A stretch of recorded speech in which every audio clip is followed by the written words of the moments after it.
अक्सर देखा गया है कि ख़वातीन अहले खाना की फरमाइशों की बजा आवरी करते दुआओं के अहम लम्हात से महरूम हो जाती हैं और सहर व इफ्तार का वक्त बावर्ची खाने में सिर्फ कर देती हैं।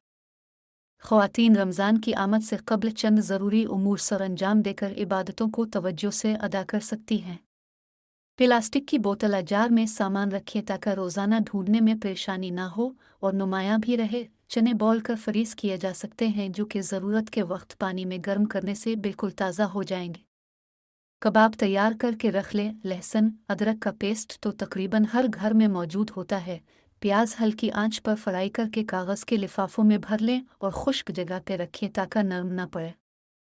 समोसे और रोल तकरीबन हर दस्तरखान का हिस्सा होते हैं। इसके लिए समोसे और मसाला भरी पट्टी बनाकर बआसानी फ्रीज किया जा सकता है। इफ्तार भेजने का रिवाज आज भी मांद नहीं पड़ा। ज़रूरत के मुताबिक तादाद महफूज करने दे बर वक्त सहूलत रहती है। मौसम की मुनासबत से कुछ सब्जियां भी साफ करके और काट कर रखी जा सकती हैं।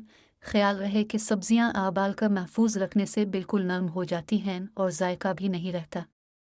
इसी तरह धनिया पुदीने की चटनी भी बनाकर रखी जा सकती है, मगर इमली बनी चटनी महफूज न करें। चटनी का जायका बदल कर ख़राब हो जाता है। चटनी को किसी सांचे में फ्रीज़ किया जा सकता है। ऐसे मुतअद्दिद उमूर की क़ब्ल अज़ वक्त मनसूबा बंदी से न सिर्फ रमज़ान में सहूलत रहती है बल्कि ज़रा सी समझदारी से खासा वक्त भी बचाया जा सकता है। रमज़ान सादगी और सब्र का दर्स देता है। एतदाल की नीयत से की गई ख़रीदारी का भी सवाब है। मुतदिल ख़रीदारी होगी, मुतदिल सहर व इफ्तार होंगे, फिर यकीनन सेहत पर भी इसके अच्छे असरात मुरत्तब होंगे।